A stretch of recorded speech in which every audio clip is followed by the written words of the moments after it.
Bună ziua, dragi prieteni! Sunt Olga și vă spun bine ați venit la Secretele Grădinarului. Vedeta episodului de azi este ridichea oleaginoasă. Mulți grădinari m-au întrebat ce am eu acolo în spate, ce sunt acele plante atât de frumoase și atât de bine dezvoltate. Este ridichea oleaginoasă. Astăzi vom vorbi despre această minunată cultură și am să vă spun de ce trebuie să o aveți la dumneavoastră în grădină, pentru că ea știe să facă minuni cu solul nostru și ca rezultat plantele noastre, culturile noastre principale vor fi mult mai sănătoase și se vor dezvolta mult mai bine datorită acestei culturi. Dar le luăm pe toate pe rând. Între timp puteți să vă abonați la canalul meu, apăsați pe clopoțel, alegeți toate notificările ca să fiți notificați de fiecare dată când apare un episod nou și lăsați un like la acest video dacă îl considerați util și interesant. Iar noi începem. Ridichea oleaginoasă face parte din familia Brassicaceae sau crucifere. Asta înseamnă că ea este rudă cu varză și toate neamurile ei, cu ridic de lună, ridichea neagră, cu daicon și cu alte tipuri de ridic și cu hreanul. Și cu siguranță mai sunt și alte plante care fac parte din această familie. De ce este important să știm acest lucru? Pentru că noi știm foarte bine că există principiile rotației culturilor. Despre rotația culturilor am 2 episoade, vă las linkurile în descriere, puteți să vă uitați mai târziu. Ridichea oleaginoasă este o plantă anuală care se poate semăna din luna martie până în luna noiembrie, în condițiile noastre în România. Adică oricând, pe parcursul sezonului, această plantă poate semănată. Și cu siguranță vă întrebați de ce să o semănăm și ce să facem cu ea. În primul rând, ridichea oleaginoasă este o plantă furajeră. Ea de regulă se cultivă pentru a fi folosită pentru hrană pentru animale, ca hrană pentru animale. Este o plantă meliferă, adică datorită florilor sale ea atrage polenizatori și insecte benefice la noi în grădină și în livadă și ea este un siderat nemaipomenit. Iată, acest lucru ne interesează cel mai mult. Ce înseamnă siderate? Pentru cei care nu știu, siderate sunt acele plante pe care le cultivăm pentru îmbunătățirea calității solului. Și ridichea oleaginoasă știe să facă absolut tot ce trebuie ca solul nostru să devină afânat, permeabil, foarte bine structurat, îmbogățit cu organică. Ridichea oleaginoasă, de asemenea, datorită secrețiilor sale din rădăcini, ea ține la distanță patogenii din sol și dăunătorii din sol, pentru că lor nu le este pe plac acest miros și acest gust probabil pe care îl secretă ridichea oleaginoasă. Uitați-vă ce rădăcină are. Rădăcinile cu siguranță nu am putut să o rup complet. Este imposibil să o smulgem complet pentru că cealaltă parte a rădăcinii este foarte, foarte lungă, care oricum rămâne în pământ. Și iată, atunci când se descompune această rădăcină, după ce o tăiem, da, rămâne doar rădăcina în sol, ea se descompune și uitați-vă ce orificiu, ce canal rămâne în sol. Și prin aceste canale circulă apa, circulă aerul, solul este afânat, este foarte permeabil și acest lucru este absolut minunat.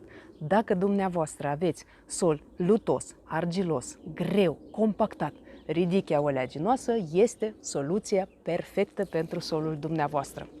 Ridichea oleaginoasă este folosită și la scară mare.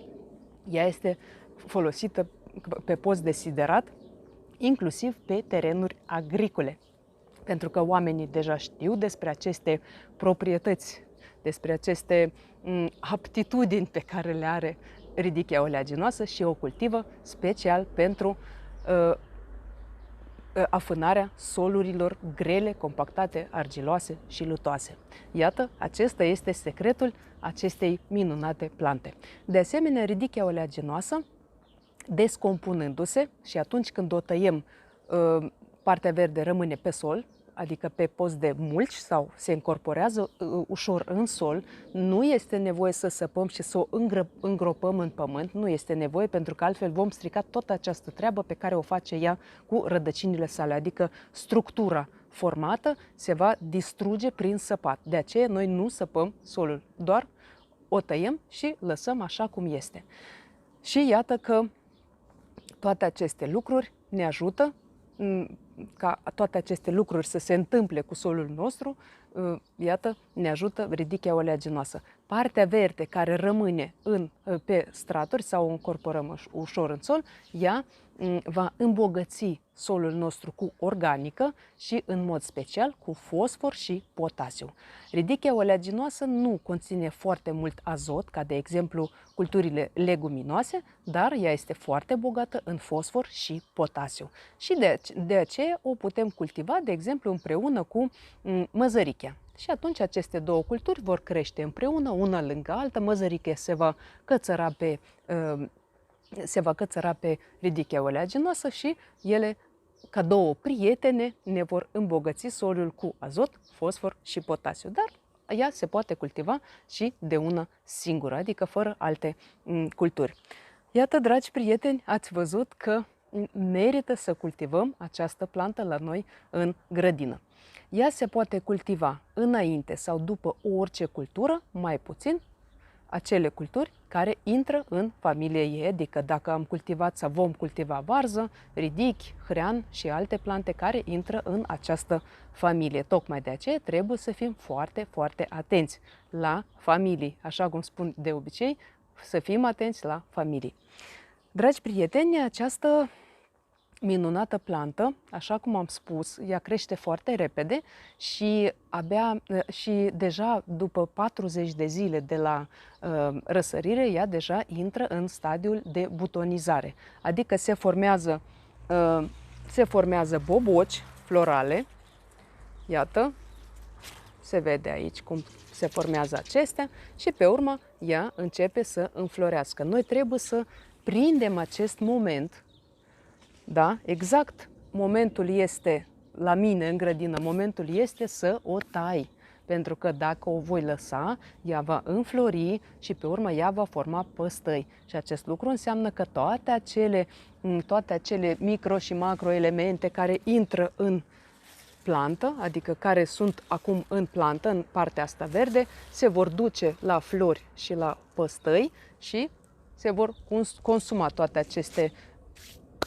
toți acești nutrienți minunați pentru care o cultivăm. Tocmai de aceea, acum este momentul să o tai.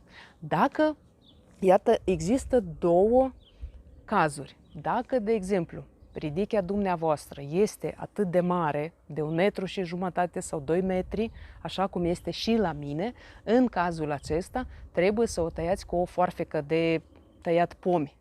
Pentru că altfel nu veți reuși. Ea este groasă, chiar dacă ea este foarte crocantă. Uitați-vă cât de ușor se rupe. Totuși mai comod va fi să o tăiați cu foarfecă de grădină. Pentru că așa va fi mai ușor. Și pe urmă pur și simplu o mărunțiți cu mână sau cu tocător de crengi, cum doriți dumneavoastră. Ea se poate băga și la tocător de crengi, ea este destul de crocantă, nu este foarte tare, dar este crocantă. Și pe urmă, pur și simplu o împrăștiați pe parcele. Sau, dacă aveți, de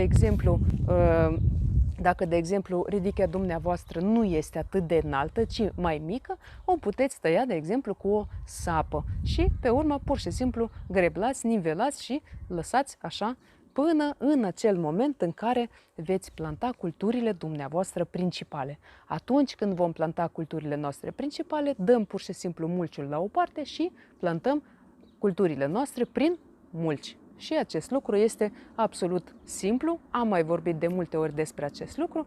Important este să nu semănați nimic și pe urmă să acoperiți cu mulci, pentru că de multe ori am fost întrebată dacă am semănat morcovi sau dacă am semănat pătrunjel, trebuie să acopăr cu mulci sau nu trebuie să acopăr cu mulci. Nu trebuie să acoperiți semințele proaspăt semănate, nu se acoperă cu mulci, pentru că altfel plantele nu vor avea puterea să iasă prin acel mulci. Așa că dacă plantăm, dăm puțin mulciul la o parte și plantăm culturile noastre prin mulci, dacă semănăm, mulciul se dă la o parte complet și se eliberează stratul să rămână pământ gol și acolo semănăm culturile noastre.